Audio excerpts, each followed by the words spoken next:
저는 나이가 들수록 인간관계에서 가장 중요한 능력이 무엇인지 더 분명하게 느낍니다.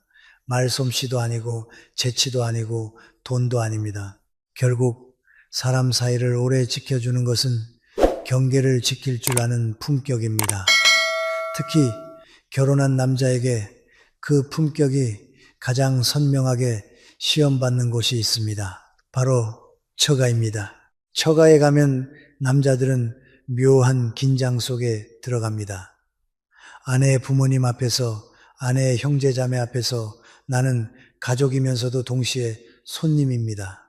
이 위치가 애매합니다. 그래서 어떤 남자는 더 잘 보이려 하고, 더 유능해 보이려 하고, 더 책임감 있는 사람처럼 행동하려 합니다. 그런데 저는 오히려 그 순간부터 실수가 시작된다고 봅니다. 처가에서 존중받는 남자는 더 많이 하는 남자가 아니라 하지 말아야 할 것을 정확히 아는 남자입니다. 많은 남자들이 이렇게 말합니다.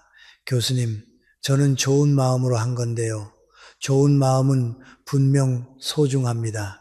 하지만 인간관계에서 중요한 것은 내 마음이 아니라 상대가 느끼는 감정입니다. 내가 도와드리겠다라고 말했는데 상대가 간섭한다로 느끼면 그때부터 관계는 어긋나기 시작합니다. 처가라는 공간은 특히 그렇습니다.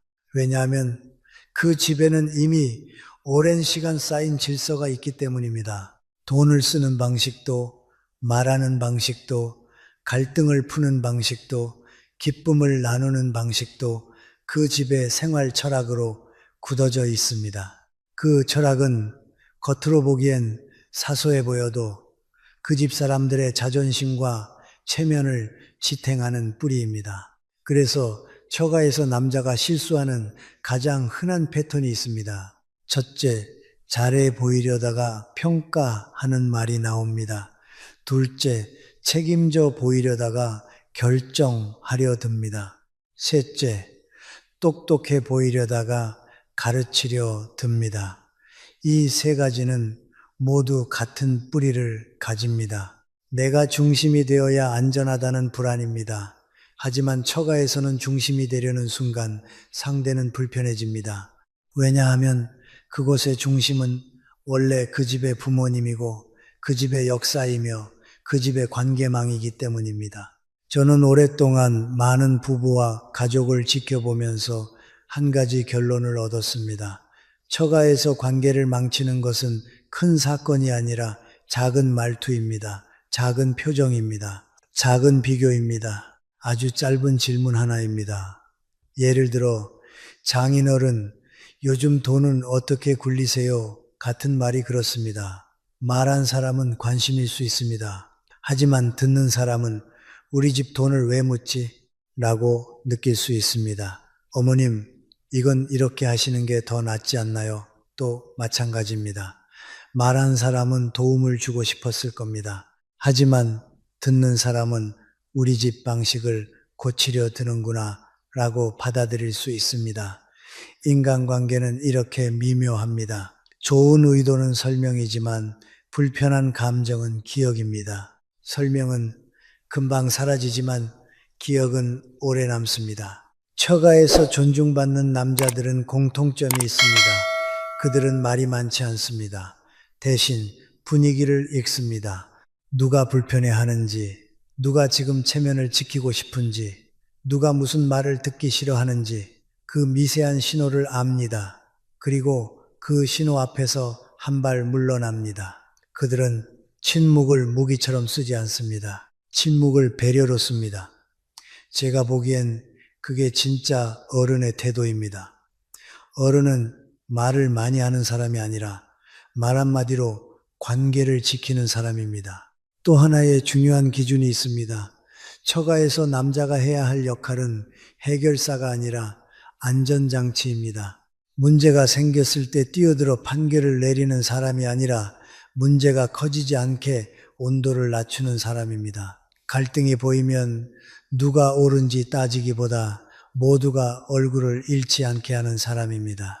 돈 이야기가 나오면 수익률을 말하기보다 경계선을 지키는 사람입니다.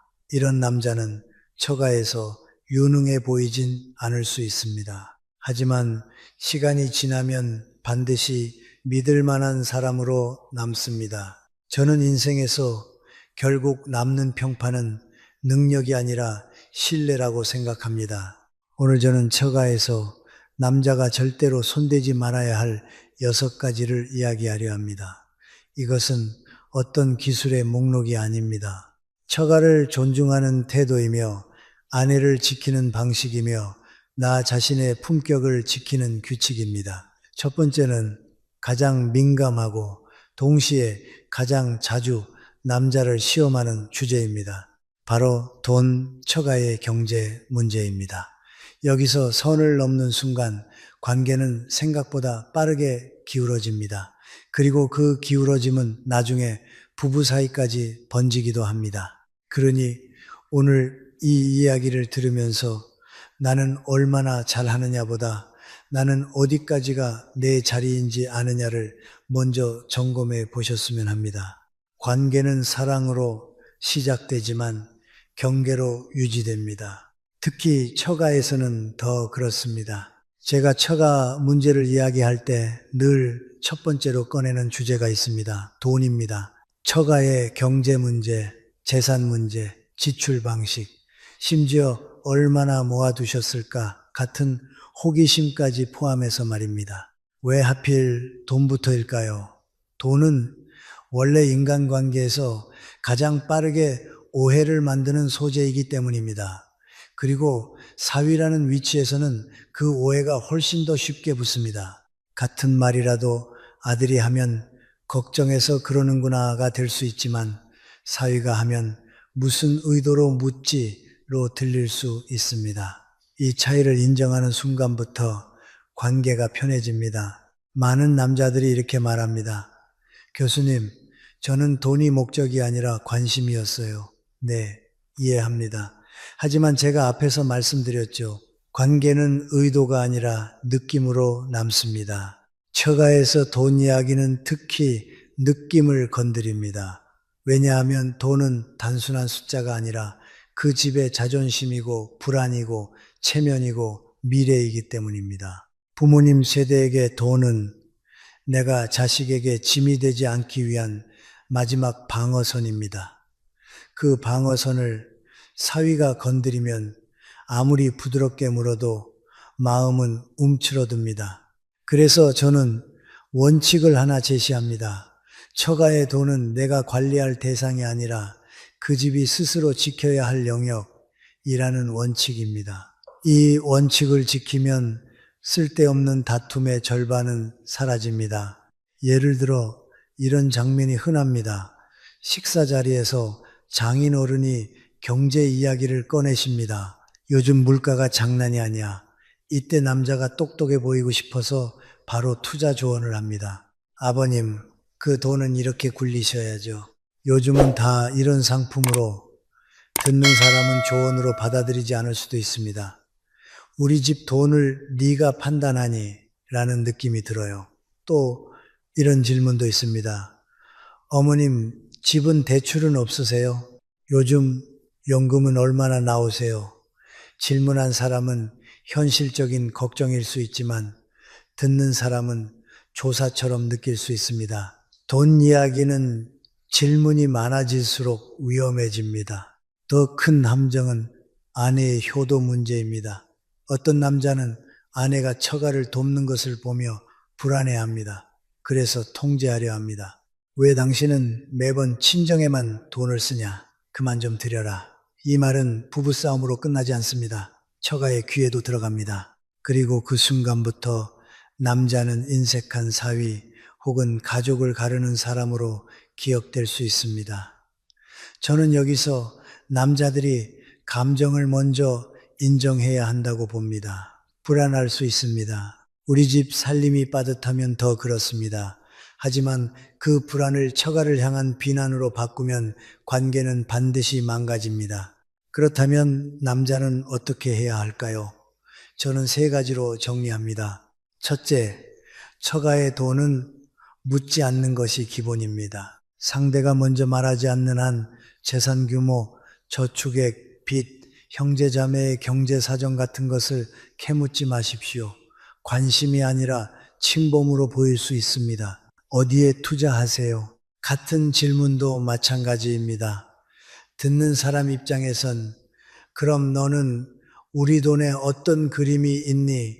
라고 받아들일 수 있습니다. 둘째, 조언은 요청받았을 때만, 그리고 결론이 아니라 선택지로 말합니다. 만약 장인어른이 너는 어떻게 생각하니? 라고 물으셨다면 이때도 단정적으로 말하지 마십시오. 이게 정답입니다가 아니라 이런 방법도 있고 이런 방법도 있습니다로 말해야 합니다. 처가에서의 조언은 실력 자랑이 되면 곧바로 반감이 됩니다. 특히 어른들은 사위가 똑똑한 것을 좋아하면서도 동시에 자기 판단이 무시당한다고 느끼면 마음을 닫습니다. 셋째, 아내와의 합의는 우리 집의 기준으로 정리하고 처가에는 기준을 들이대지 않습니다. 예를 들어 매달 부모님께 얼마를 드릴까 같은 문제는 처가 앞에서 논할 일이 아닙니다. 부부끼리 조용히 합의하고 그 합의를 아내가 자연스럽게 실행하도록 두는 것이 좋습니다. 남자는 아내에게 이렇게 말하면 됩니다. 당신 마음 이해해. 다만 우리도 미래 준비가 필요하니 우리가 감당 가능한 범위에서 정하자. 이 문장은 통제가 아니라 동맹입니다. 아내를 막는 사람이 아니라 같이 고민하는 사람으로 남게 합니다. 제가 마지막으로 꼭 덧붙이고 싶은 말이 있습니다. 처가의 돈 문제에 선을 긋는 남자는 차가운 사람이 아니라 관계를 지킬 줄 아는 사람입니다. 돈은 가까워질수록 더 조심해야 하는 주제입니다. 특히 사위는 더 그렇습니다. 적당한 거리감은 냉정함이 아니라 지혜입니다. 그리고 그 지혜가 쌓이면 처가는 결국 그 남자를 이렇게 기억합니다. 저 사람은 믿을 수 있어. 우리 집에 함부로 들어오지 않는 사람이야. 다음으로 중요한 두 번째 원칙이 있습니다. 돈보다 더 민감하게 관계를 흔드는 주제, 바로 장인, 장모의 부부 갈등에 끼어드는 문제입니다. 여기서 남자는 자기도 모르게 판사가 되기 쉽습니다.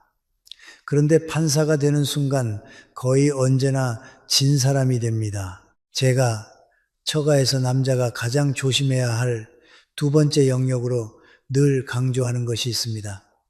바로 장인어른과 장모님의 부부 갈등입니다. 많은 사위들이 그 장면을 보면 마음이 급해집니다. 어른들이 싸우시면 내가 중간에서 풀어야 하지 않을까? 내가 나서서 분위기를 정리해야 하지 않을까? 그런데 저는 단호하게 말씀드립니다. 그 자리에 판사로 들어가는 순간 사위는 거의 반드시 손해를 봅니다. 부부는 부부끼리만 하는 시간이 있습니다.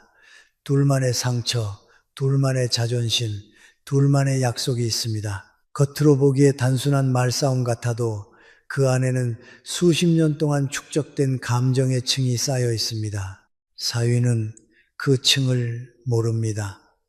모르는 사람이 들어가서 누가 맞다, 누가 틀리다를 말하는 순간 갈등은 해결되지 않고 오히려 기록으로 남습니다. 그 기록은 나중에 이렇게 바뀝니다. 그 사위는 그때 어른들 사이에 끼어들었지. 그 사위는 장인 편을 들었지. 또는 그 사위는 장모 편이었지. 결국 어느 쪽이든 마음에 걸림이 남습니다. 제가 실제로 자주 보는 장면을 하나 떠올려 보겠습니다.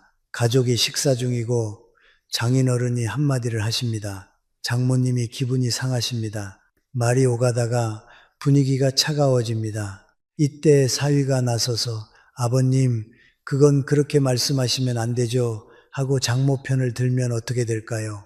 장모님은 잠깐 속이 시원할 수 있습니다. 하지만 장인 어른의 자존심은 크게 다칩니다. 내 집에서 내 말에 사위가 훈계하네 라는 느낌이 남습니다.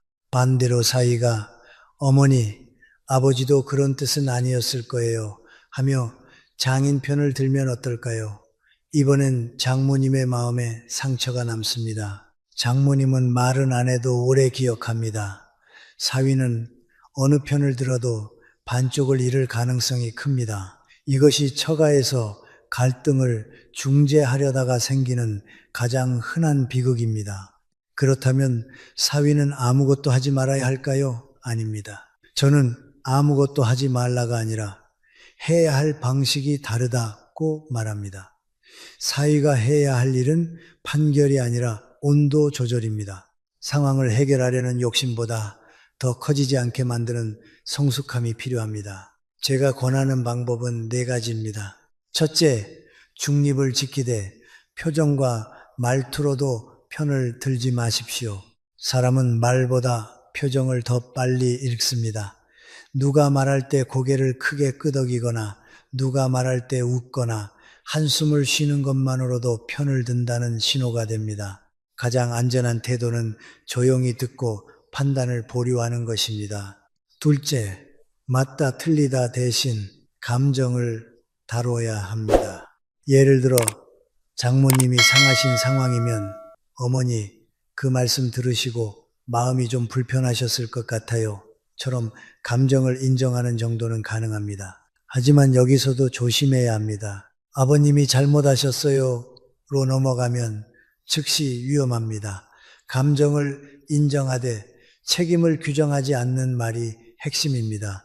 셋째, 직접 중재하지 말고 아내를 통해 가족의 언어로 풀게 하십시오. 처가의 갈등은 처가의 언어로 풀어야 합니다. 사위의 언어가 들어가면 어색해집니다. 그래서 저는 사위가 혼자 나서기보다 아내에게 조용히 당신이 어머니 마음 좀 달래드려 혹은 아버님이 기분 상하실까봐 걱정돼처럼 귓속말로 방향만 제시하는 것을 권합니다. 아내는 그 집의 딸로서 훨씬 부드럽게 연결할 수 있습니다. 넷째, 분위기 전환은 가벼운 일로 하십시오. 큰 농담, 과한 행동은 오히려 역효과가 날 수 있습니다. 대신 물을 더 떠오거나 과일을 깎거나 제가 설거지 도와드릴까요? 같은 작은 행동으로 흐름을 끊어주는 겁니다. 사람의 감정은 때로 논리보다 호흡이 먼저 안정되어야 풀립니다. 사위가 할 수 있는 최고의 역할은 그 호흡을 바꿔주는 것입니다. 제가 왜 이 문제를 이렇게 강조하느냐 하면 처가에서 어른들 갈등에 끼어드는 순간 남자는 아내까지 불편하게 만들기 때문입니다. 아내는 결국 부모 사이에 끼인 채 사위의 말까지 관리해야 합니다. 그러면 아내의 마음이 지칩니다. 관계는 바깥에서 깨지지 않습니다. 부부 안에서부터 금이 가기 시작합니다. 그러니 사위가 지켜야 할 것은 처가의 평화만이 아니라 아내의 마음의 평화입니다. 제가 늘 드리는 한 문장이 있습니다. 어른들의 부부싸움은 사위가 이기는 게임이 아니라 조용히 지나가는 시험이다. 그 시험에서 가장 좋은 점수는 해결이 아니라 절제입니다. 다음으로 3번째 원칙이 이어집니다.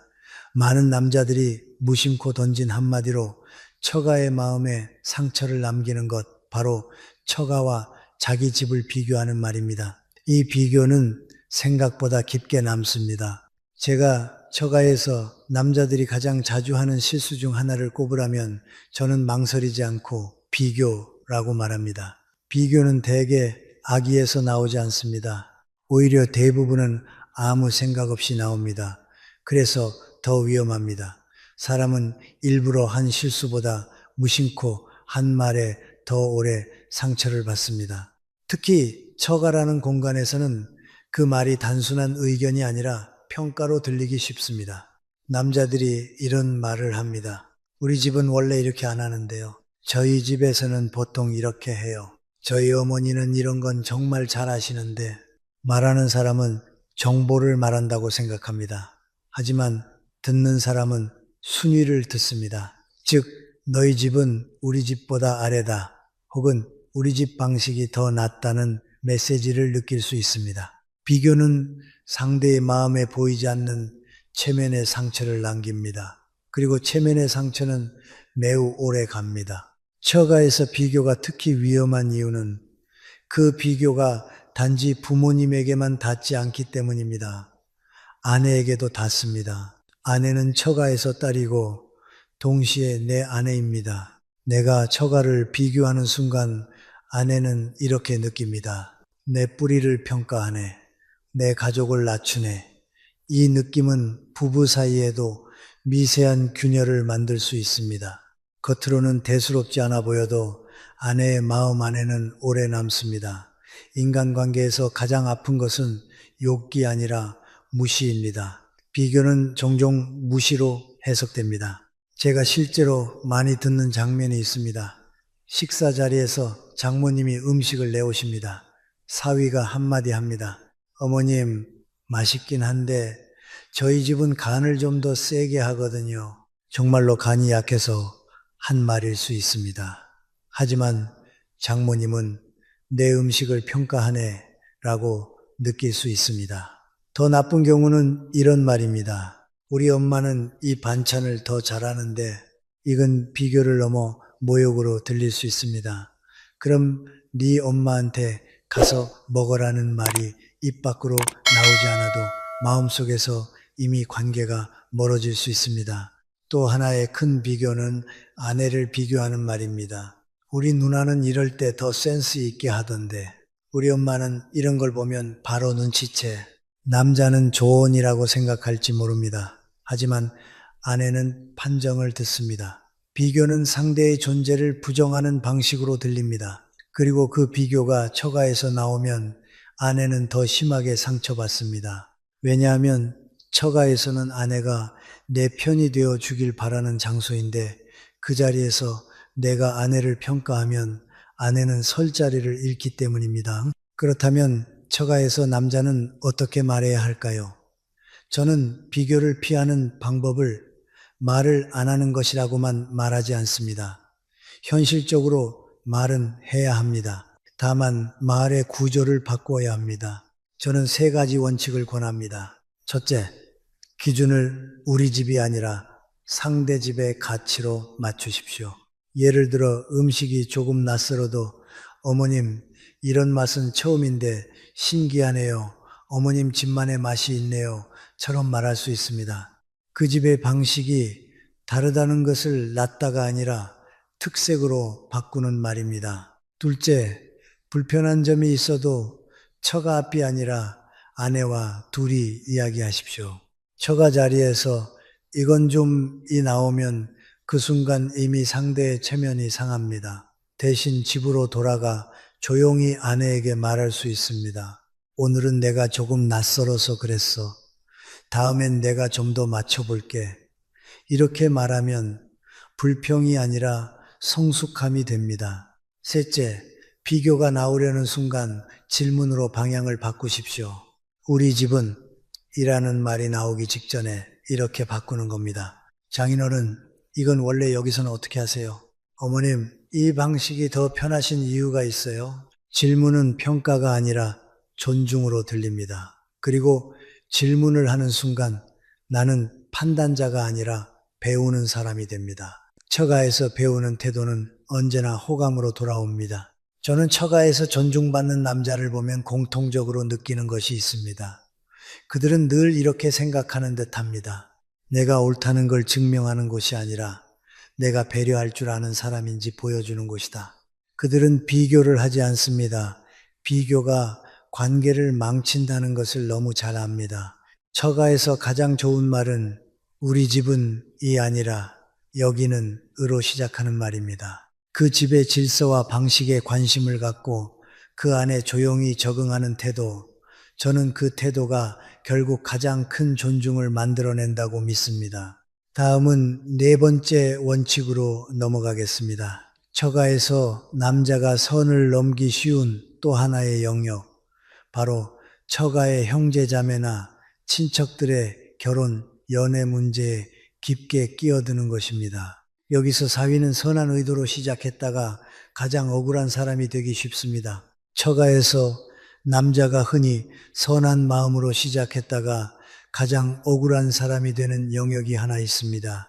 바로 처가의 형제자매, 친척들의 연애와 결혼 문제입니다. 사위는 가족이 되고 나면 자연스럽게 이런 부탁을 받기도 합니다. 형부 매형 생각은 어때요? 이 사람 괜찮아 보여요? 또는 더 직접적으로 저 사람은 별로인 것 같지 않아? 이런 질문을 들으면 남자는 책임감이 생깁니다. 특히 내가 사회생활을 좀 했고 사람 보는 눈이 있다고 스스로 생각하면 더 그렇습니다. 그런데 저는 이 문제에서 남자들이 반드시 기억해야 할 원칙이 있다고 말합니다. 결혼은 조언으로 결정되지 않고 책임은 조언한 사람에게 돌아올 때가 많습니다. 이 말이 조금 냉정하게 들릴지 모르지만 현실을 보면 그렇습니다. 처가에 누군가가 결혼을 잘하면 그 공은 당사자의 운과 선택이 됩니다. 하지만 결혼이 잘못되면 그때부터 사람들은 원인을 찾기 시작합니다. 그리고 그 원인 속에 종종 사위의 말이 끼어 들어갑니다. 그때 형부가 반대했잖아. 그때 매형이 괜찮다 했잖아. 이렇게 말입니다. 결국 사위는 어떤 답을 해도 리스크를 떠안기 쉬운 자리입니다. 이 문제는 특히 감정이 얽힐 때 더 위험합니다. 예를 들어 처가의 동생이 사랑에 빠졌습니다. 나는 보기엔 그 상대가 마음에 들지 않습니다. 그래서 사위가 진심으로 그 사람은 아닌 것 같아 라고 말합니다. 그런데 동생은 사랑에 빠진 사람입니다. 사랑에 빠진 사람에게 논리는 잘 들어가지 않습니다. 오히려 형부가 나를 무시하나 내 선택을 비웃나로 들릴 수 있습니다. 그 순간부터 사위는 조언자가 아니라 방해자가 됩니다. 그리고 시간이 지나서 그 연애가 어떤 결론이 나든 사위는 마음에 빚을 지게 됩니다. 반대로 내가 그 상대를 좋게 봤다고 해봅시다. 괜찮아 보이네. 진중해 보여. 그런데 나중에 문제가 생깁니다. 그때는 또 이렇게 됩니다. 형부가 괜찮다더니 결국 사위의 말은 칭찬이든 반대든 미래의 어느 날 증거로 사용될 수 있습니다. 저는 그래서 이 영역에서 사위가 해야 할 태도는 정답을 주는 사람이 아니라 질문을 돌려주는 사람이라고 봅니다. 그렇다면 어떻게 말해야 할까요? 저는 세 가지 방식이 가장 안전하고 품격 있다고 생각합니다. 첫째, 결론을 말하지 말고 확인해야 할 기준을 말하십시오. 좋다, 나쁘다는 결론입니다. 결론은 책임을 부릅니다. 대신 이런 방식이 좋습니다. 사람은 겉으로 다 보이지 않잖아. 너한테 중요한 건 뭔지부터 정리해봐. 성격이 맞는지, 경제관이 비슷한지, 갈등이 생겼을 때 대화가 되는지 그걸 먼저 봐. 이렇게 말하면 상대는 내 선택을 더 깊게 생각하게 됩니다. 그리고 사위는 상대의 인생을 대신 결정하지 않습니다. 둘째, 직접 개입 대신 배우자 아내를 통로로 두십시오.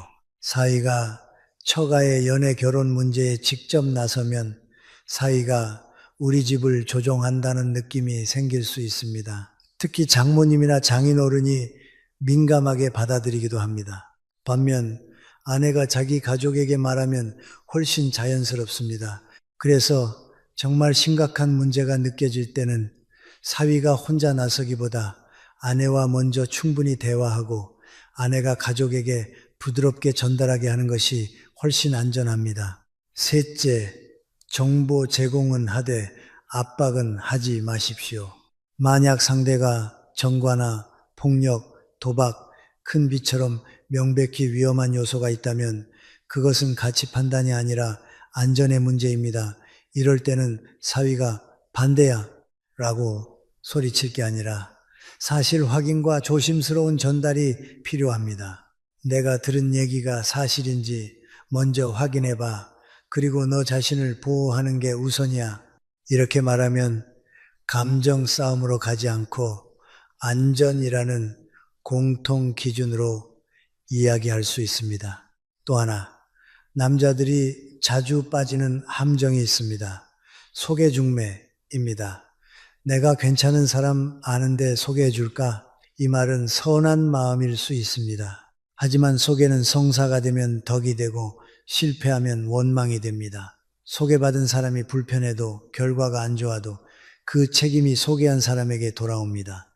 저는 사위가 처가에서 영향력을 키우려 할수록 관계는 불안정해진다고 봅니다. 영향력은 잘해준 것으로 생기는 게 아니라 선을 지킨 것으로 생깁니다. 정리하겠습니다. 처가의 형제자매 결혼 문제에서 사위가 해야 할 것은 판정이 아니라 기준 제시입니다. 결정이 아니라 성찰을 돕는 것입니다. 그리고 무엇보다 사랑이나 결혼은 결국 당사자의 몫이라는 사실을 잊지 않는 것입니다. 인생은 내가 대신 살아줄 수 없습니다. 그러니 대신 판단해 주려고 하기보다 상대가 스스로 판단할 수 있도록 옆에서 조용히 도와주는 것이 진짜 어른의 태도입니다. 다음은 5번째 원칙으로 넘어가겠습니다.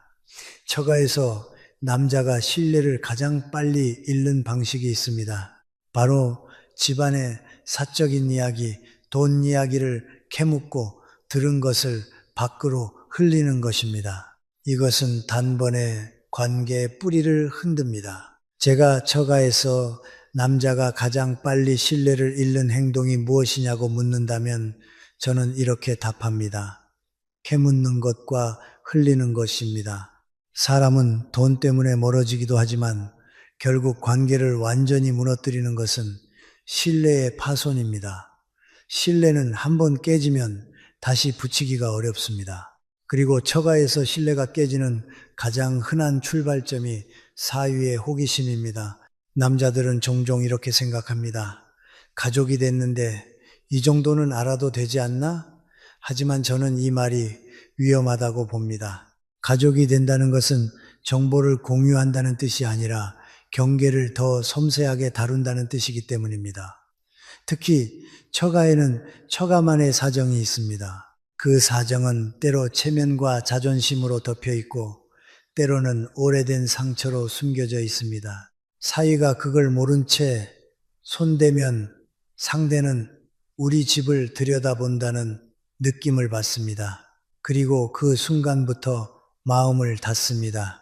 처가에서 관심과 호기심은 종이 한 장 차이처럼 보이지만 결과는 완전히 다릅니다. 관심은 상대가 원할 때 다가가는 것이고 호기심은 내가 알고 싶어서 파고드는 것입니다. 예를 들어 이런 질문들입니다. 아버님, 예금은 어느 은행에 넣어두셨어요? 형님 처남은 빚이 있다던데 사실이에요? 큰아주버님 부부는 왜 요즘 안 오세요? 옛날에 무슨 일이 있었던 거예요? 질문한 사람은 대화 소재라고 생각할 수 있습니다. 하지만 듣는 사람은 탐문으로 느낄 수 있습니다.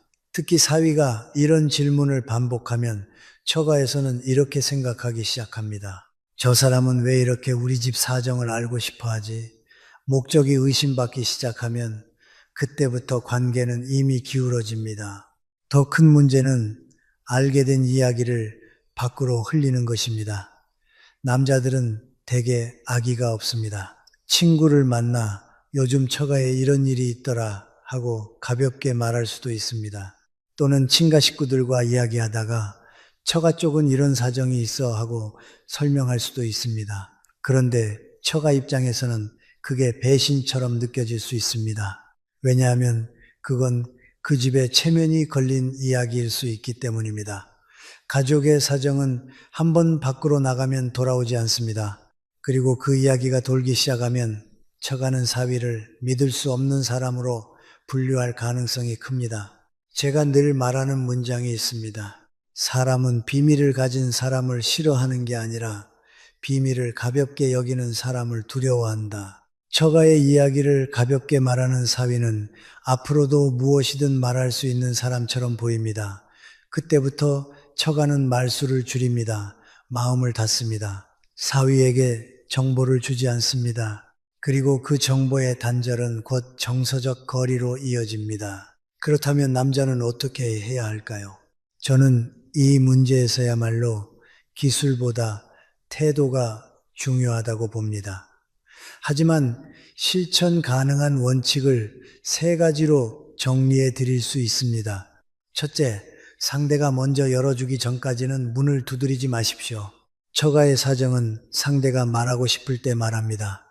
내가 궁금하다고 캐묻는 순간 그 문은 더 단단히 잠깁니다.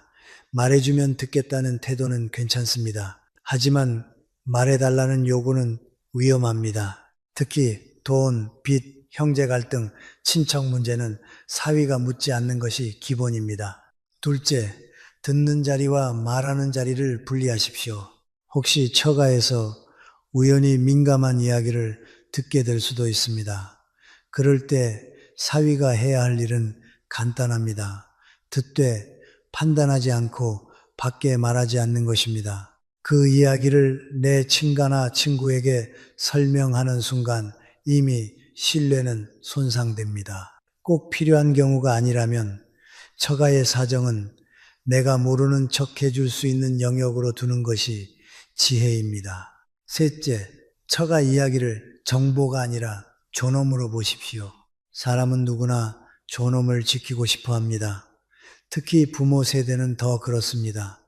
처가의 어려움이나 문제를 사위가 알고 있다는 사실 자체가 부끄럽게 느껴질 수 있습니다. 그러니 사위가 할 일은 해결책을 늘어놓는 것이 아니라 그 부끄러움을 덜어주는 태도입니다. 그런 일이 있었군요 하고 조용히 고개를 끄덕이고 제가 할 수 있는 게 있으면 말씀 주세요 정도로만 말하는 것이 충분합니다. 저는 관계에서 가장 강한 힘이 무엇인지 자주 생각합니다. 그것은 말이 아니라 입을 다무는 능력입니다. 어떤 관계는 말을 더 잘한다고 좋아지지 않습니다. 오히려 말이 많아지면서 망가집니다. 처가도 그렇습니다. 사위가 아무 말도 하지 않는 사람이 되라는 뜻이 아닙니다. 다만 알아도 되는 것과 몰라도 되는 것을 구분할 줄 아는 사람이 되라는 뜻입니다. 이제 마지막 원칙으로 넘어가겠습니다. 처가에서 사위가 가장 빠르게 불편한 사람이 되는 말투가 있습니다. 바로 윗사람처럼 말하는 태도, 가르치려 드는 말투, 내가 맞다는 방식의 대화입니다. 이 말투는 관계를 한 번에 차갑게 만들 수 있습니다. 제가 처가에서 남자가 가장 조심해야 할 마지막 원칙을 말할 때 저는 늘 말의 내용보다 말의 태도를 먼저 봅니다. 같은 문장이라도 어떤 태도로 말하느냐에 따라 상대가 받는 느낌이 완전히 달라집니다. 그리고 처가에서 남자가 가장 빠르게 불편한 사람이 되는 태도가 있습니다. 바로 윗사람처럼 말하는 것, 가르치려 드는 말투, 다시 말해 훈계의 자세입니다. 사람은 도움을 받는 것을 싫어하지 않습니다. 하지만 사람은 무시당하는 느낌을 견디기 어렵습니다. 처가에서 사위가 조금만 내가 더 안다는 분위기를 풍기면 그 순간부터 상대의 마음은 다치기 시작합니다. 특히 장인어른, 장모님 세대는 평생 자기 집을 꾸리고 자식을 키우며 살아오신 분들입니다. 그분들 앞에서 사위가 교과서처럼 말하면 내용이 아무리 옳아도 저 사위가 우리를 가르치네라는 감정이 남습니다. 감정이 먼저 상하면 옳고 그름은 의미가 없어집니다. 제가 자주 듣는 사례가 있습니다. 식탁에서 사회 이야기, 경제 이야기, 자녀 교육 이야기가 나오면 사위가 갑자기 강연 모드로 들어갑니다. 요즘은 그 방식이 틀렸습니다. 아버님, 그건 시대가 바뀌어서요. 제가 경험해 봤는데 그렇게 하면 안 됩니다. 이런 말들은 논리로는 맞을 수 있습니다. 하지만 인간관계에서는 논리가 칼이 될 때가 많습니다. 특히 처가에서는 틀렸다라는 단어 하나로 체면이 상할 수 있습니다. 더구나 사위가 자기 집과 처가를 비교하며 우리 집은 안 그런데요 같은 말을 섞으면 그건 훈계를 넘어 평가가 됩니다. 그 순간 상대는 사위를 존중하기보다 경계합니다. 또 하나의 위험한 습관은 말을 빼앗는 것입니다. 어른들이 이야기를 하시는데 사위가 중간에 끼어들어 결론을 내리고 말을 정리하고 방향을 잡아버립니다. 사위는 똑똑하고 빠른 사람일 수 있습니다. 하지만 처가에서 중요한 것은 속도가 아니라 품위입니다. 어른들 앞에서 말을 빨리 가져오면 사위는 주도권을 쥔 것 같지만 실제로는 신뢰를 잃습니다. 어른들은 저 사람은 자기 말만 하는 사람으로 기억합니다. 그렇다면 처가에서 남자는 어떻게 말해야 할까요? 저는 처가에서의 대화는 이기는 대화가 아니라 살리는 대화라고 말합니다. 사람의 체면을 살리고 분위기를 살리고 관계를 살리는 대화 말입니다. 이를 위해 저는 세 가지 원칙을 권합니다. 첫째, 말하기보다 먼저 듣는 얼굴을 가지십시오. 사실 처가에서 사위가 가장 크게 인정받는 순간은 똑똑한 말을 했을 때가 아니라 저 사람은 듣는 사람이구나 라는 인상을 줄 때입니다. 고개를 끄덕이고 끼어들지 않고 아, 그러셨군요. 그런 생각도 있겠네요. 같은 짧은 반응으로 상대를 편안하게 해주는 것, 이것이 관계의 기초입니다. 듣는 태도는 상대에게 존중을 느끼게 합니다. 둘째, 조언이 필요할 때는 정답이 아니라 제안의 언어를 쓰십시오. 그건 틀렸습니다. 대신 저는 이런 방법도 가능하다고 들었습니다. 혹시 이런 방향은 어떠세요? 제가 아는 범위에서는 이런 사례도 있더라고요. 이런 말투는 상대의 자존심을 지키면서도 내 의견을 전달할 수 있게 합니다. 핵심은 상대에게 선택권을 남겨두는 것입니다.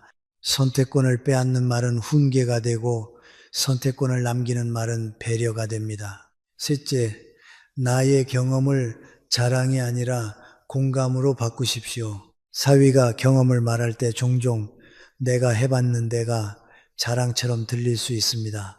그러니 구조를 바꾸는 것이 좋습니다. 저도 예전에 비슷한 일 겪어서 그때 참 어렵더라고요. 이렇게 말하면 상대는 나를 평가하는구나가 아니라 나를 이해하네 라고 느낍니다. 경험은 교훈이 아니라 공감의 재료가 될 때 관계를 살립니다. 제가 늘 말하는 간단한 기준이 있습니다. 처가에서 내 말이 상대의 체면을 세워주는가 아니면 꺾는가? 이 질문만 통과하면 대부분의 말은 괜찮습니다. 반대로 내 말이 상대의 체면을 꺾는 순간 그 말은 아무리 옳아도 독이 됩니다. 처가에서 존중받는 남자는 잘난 남자가 아니라 상대를 잘되게 만드는 남자입니다. 상대가 스스로 괜찮은 사람이라고 느끼게 해주는 사위, 그 사위가 결국 가장 오래 사랑받습니다. 여기까지가 여섯 번째 마지막 원칙입니다. 돈에 끼어들지 말 것, 장인 장모 갈등의 판사로 서지 말 것, 비교하지 말 것, 처가의 결혼 문제를 대신 결정하려 하지 말 것, 사적인 이야기를 캐묻거나 흘리지 말 것, 그리고 마지막으로 훈계의 말투를 버릴 것, 이 여섯 가지는 모두 같은 지점을 가리킵니다. 경계와 존중입니다. 다음 파트에서는 이 원칙들을 실제 생활에서 바로 쓸 수 있도록 처가에서 관계를 살리는 말 6문장을 정리해 드리겠습니다.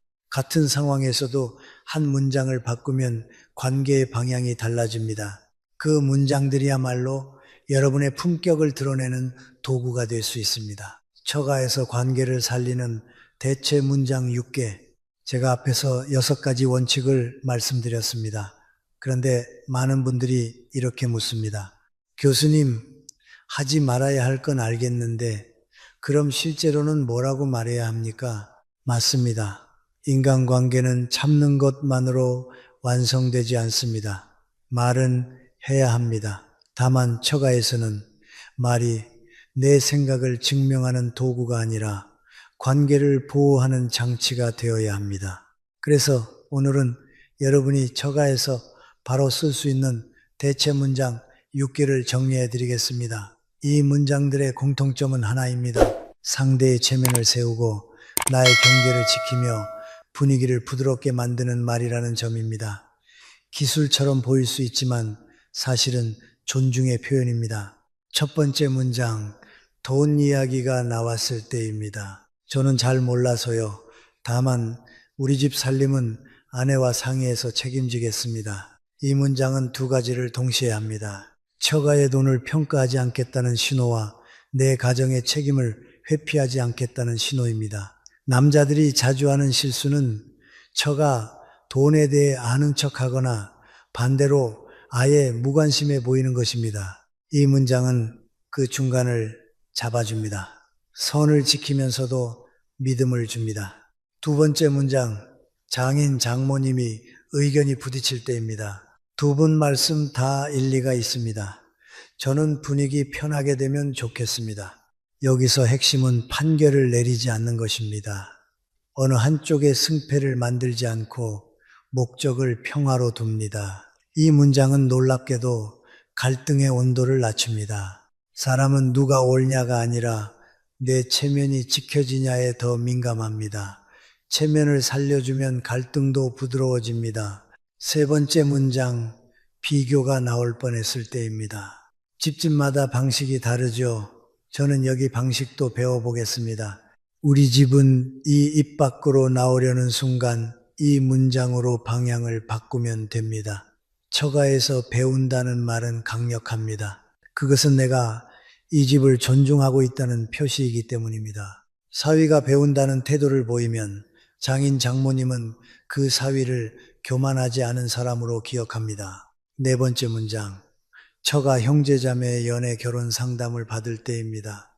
결정은 네가 하는 거야. 다만 확인해야 할 기준은 같이 정리해 볼까? 이 문장은 책임을 당사자에게 돌려주면서도 무책임하게 방관하지 않습니다. 판정이 아니라 정리를 돕는 방식입니다. 사위가 결론을 내리면 나중에 원망을 살 수 있습니다. 하지만 기준을 같이 세우면 사위는 도와준 사람으로 남고 조종한 사람이 되지 않습니다. 다섯 번째 문장, 사적인 이야기를 누군가가 넌지시 흘릴 때 혹은 내가 우연히 알게 되었을 때입니다. 그 이야기는 제가 안 들은 걸로 하겠습니다. 괜히 불편해질까 봐요. 이 말은 매우 강합니다. 듣는 사람은 아, 이 사위는 입이 무겁구나 라고 느낍니다. 인간관계에서 가장 비싼 자산은 비밀을 지켜주는 사람입니다. 특히 처가에서는 더 그렇습니다. 이 한 문장이 신뢰를 만들고 신뢰는 시간이 갈수록 이자를 붙입니다. 여섯 번째 문장, 내가 조언하고 싶어질 때 혹은 상대가 내 의견을 물을 때입니다. 제가 정답은 모르지만 이렇게 해보면 어떨까 하는 생각은 있습니다.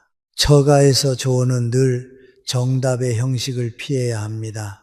정답처럼 말하면 상대는 지적받는 느낌을 받고 제안처럼 말하면 존중받는 느낌을 받습니다. 같은 내용이라도 표현이 다르면 결과가 달라집니다. 인간관계는 내용보다 형식이 더 크게 작동할 때가 많습니다. 제가 이 여섯 문장을 드리는 이유는 처가에서 남자가 좋은 사위가 되기 위해서가 아닙니다. 사실 더 중요한 것은 아내를 편하게 해주기 위해서입니다. 사위가 처가에서 무리하게 잘하려고 하면 아내가 가장 먼저 피곤해집니다. 반대로 사위가 경계를 지키며 분위기를 안전하게 만들면 아내는 부모와 남편 사이에서 숨을 돌릴 수 있습니다. 그 숨이 부부를 살립니다. 이제 다음 파트에서는 이 여섯 문장을 실제로 어디에 어떻게 꽂아야 하는지 가장 흔한 세 가지 상황, 명절 가족 모임, 금전 도움 요청, 장인, 장모, 갈등 장면에서 구체적으로 적용하는 방법을 이야기하겠습니다. 말은 알겠는데 막상 그 순간이 오면 흔들리는 분들이 많기 때문입니다. 3가지 실전 상황, 모임, 돈, 갈등, 여기서 품격이 드러납니다. 원칙과 문장을 알아도 사람은 실제 상황에서 흔들립니다. 처가에서는 더 그렇습니다. 분위기가 있고 시선이 있고 체면이 걸려 있기 때문입니다. 그래서 저는 오늘 가장 흔한 3가지 실전 상황을 놓고 사위가 어떻게 움직여야 관계가 살고 아내가 편해지고 무엇보다 내가 존중받는지 구체적으로 정리해 보겠습니다. 제 경험상 이 3가지에서 잘만 버티면 처가 관계의 80%는 안정됩니다. 명절, 가족 모임, 한마디 실수가 평판이 됩니다. 명절이나 가족 모임은 사람이 많습니다. 사람이 많아지면 말이 늘고 말이 늘면 실수가 나옵니다. 이때 사위들이 가장 자주 빠지는 함정이 비교와 훈계입니다. 우리 집은 요즘은 그렇게 하면 안 돼요. 같은 말이 나오는 순간 분위기는 서서히 굳습니다. 이 상황에서 제가 권하는 방식은 단순합니다. 첫째, 말을 평가가 아니라 감사로 시작하십시오. 오늘 음식 정말 감사드립니다. 늘 챙겨주셔서 고맙습니다. 이런 말은 점수를 따기 위해서가 아닙니다. 모임의 공기를 따뜻한 방향으로 세팅하는 장치입니다. 공기가 따뜻하면 사소한 말도 덜 날카롭게 들립니다. 둘째, 논쟁 주제, 정치, 돈, 자녀, 교육가 나오면 결론이 아니라 경청으로 버티십시오. 아, 그런 생각도 있겠네요. 제가 그건 더 공부해 봐야겠습니다. 이 말은 회피가 아니라 지혜입니다. 처가 모임에서 사이가 이겨서 얻는 것은 없습니다. 반대로 지면 잃는 것이 많습니다. 모임에서는 옳음보다 평온이 더 중요합니다. 셋째, 아내를 무대 위에 세우지 마십시오. 모임에서 사위가 우리 집은, 우리 아내는 같은 말로 아내를 평가하면 아내는 그 자리에서 숨을 못 쉽니다. 처가에서 아내를 보호하는 가장 좋은 방법은 아내를 비교의 대상으로 만들지 않는 것입니다. 이 돈 도움 요청, 선긋기와 동맹을 동시에 해야 합니다. 처가에서 가장 민감한 순간은 이런 말이 나올 때입니다. 이번에 급하게 조금만, 잠깐만 도와주면 이때 사위가 감정적으로 반응하면 큰일이 납니다. 단칼에 거절하면 냉정한 사람이 되고 무리해서 수용하면 부부가 흔들립니다.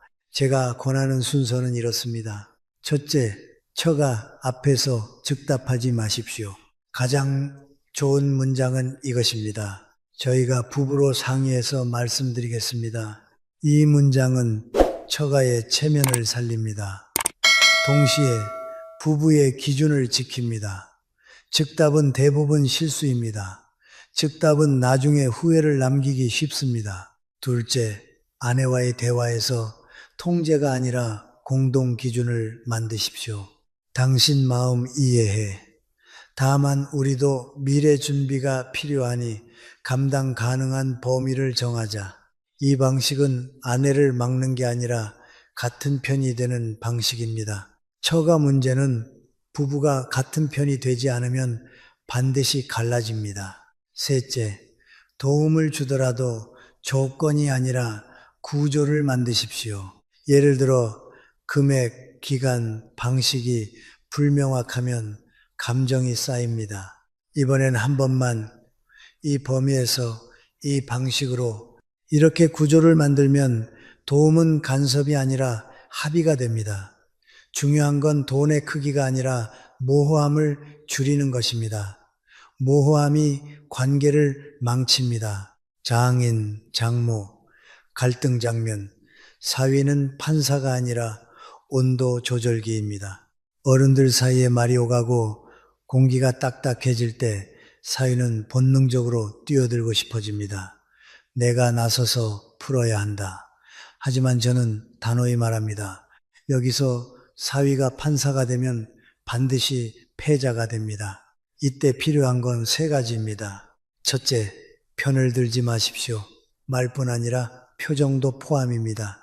고개를 과하게 끄덕이거나 한쪽 말에만 웃으면 그 자체가 편입니다. 사위의 표정은 생각보다 크게 읽힙니다. 둘째, 정답을 말하지 말고 목적을 말하십시오. 저는 두 분이 편해지셨으면 좋겠습니다. 이 문장은 누가 맞다가 아니라 관계가 살아야 한다로 방향을 바꿉니다. 갈등의 기름은 승패이고 갈등의 물은 평화입니다. 셋째, 작은 행동으로 흐름을 끊으십시오. 물을 더 가져오거나 과일을 준비하거나 조용히 자리를 정리하는 행동. 인간의 감정은 말로만 풀리지 않습니다. 호흡이 바뀌면 감정도 가라앉습니다. 사위는 그 호흡을 바꿔주는 사람이어야 합니다. 제가 이 세 상황을 길게 설명한 이유는 하나입니다. 처가 관계는 결국 큰 사건이 아니라 반복되는 작은 순간들로 결정되기 때문입니다. 모임에서 한마디, 돈 앞에서 한 번의 반응, 갈등 장면에서 한 번의 표정, 그 작은 순간들이 쌓여 그 사위는 참 괜찮다, 혹은 그 사위는 좀 불편하다가 됩니다. 다음 파트에서는 이 모든 이야기를 한 문장으로 정리하며 남자가 처가에서 지켜야 할 최종 원칙을 말씀드리겠습니다. 결국 핵심은 한 가지입니다. 잘 보이려 하지 말고 선을 지켜서 오래 신뢰받는 사람이 되는 것입니다. 결론, 처가에서 존중받는 남자는 잘하는 남자가 아니라 선을 지키는 남자입니다. 저는 오늘 처가에서 남자가 절대로 손대지 말아야 할 6가지를 이야기했습니다. 그리고 그 6가지는 서로 다른 항목처럼 보이지만 사실은 한 곳을 가리킵니다. 결국 핵심은 하나입니다. 경계와 존중입니다. 처가에서 남자의 품격은 능력의 크기로 증명되지 않습니다. 오히려 어디까지가 내 자리인지 아는가로 드러납니다.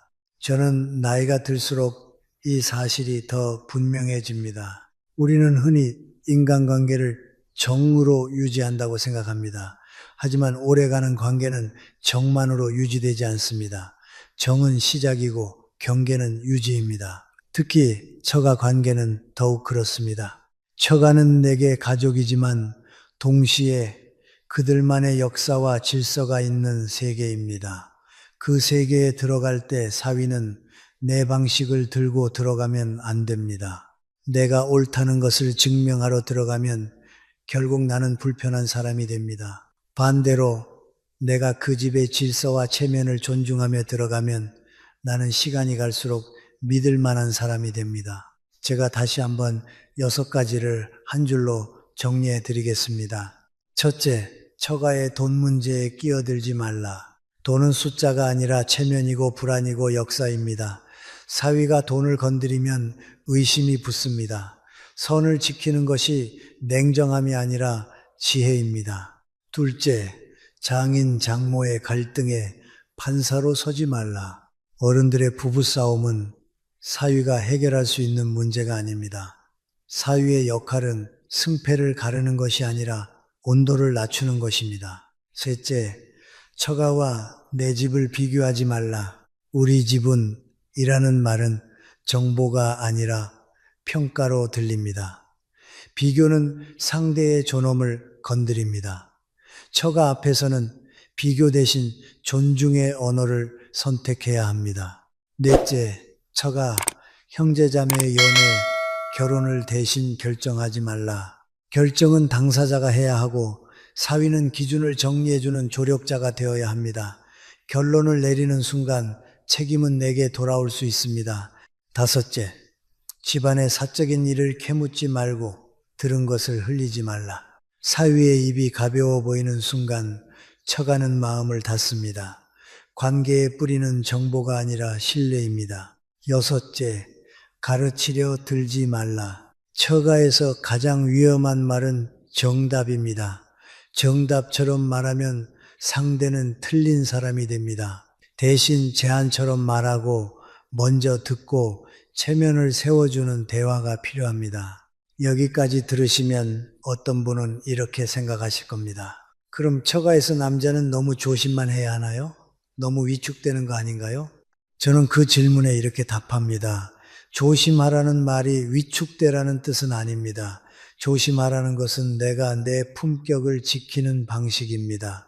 품격이란 상대를 누르는 힘이 아니라 상대를 편하게 하는 힘입니다. 처가에서 내가 조심스럽게 선을 지키는 것은 내가 약해서가 아니라 내가 관계를 무겁게 여길 줄 아는 사람이라는 뜻입니다. 그리고 여기서 가장 중요한 사람은 사실 처가가 아니라 아내입니다.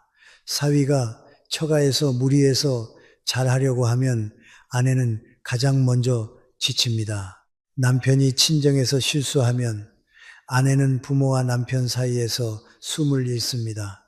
반대로 남편이 경계를 지키고 분위기를 안전하게 만들면 아내는 부모 앞에서도 남편 앞에서도 마음이 편해집니다. 저는 부부관계에서 가장 큰 사랑은 큰 이벤트가 아니라 아내가 숨 쉴 수 있게 해주는 태도라고 생각합니다. 마지막으로 저는 여러분께 한 문장을 남기고 싶습니다. 처가에서 존중받는 남자는 말을 잘하는 남자가 아니라 선을 지켜서 오래 신뢰받는 남자입니다. 잘 보이려 하지 마십시오. 대신 무너지지 않을 태도를 가지십시오. 그 태도가 쌓이면 언젠가 처가의 부모님이 이렇게 말하는 날이 옵니다. 우리 사이에는 참 믿음직하다.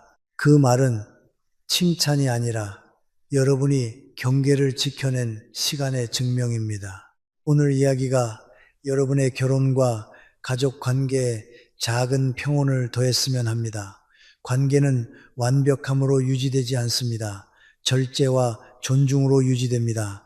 그리고 그 절제는 결국 여러분 자신을 더 단단하게 만들어 줍니다.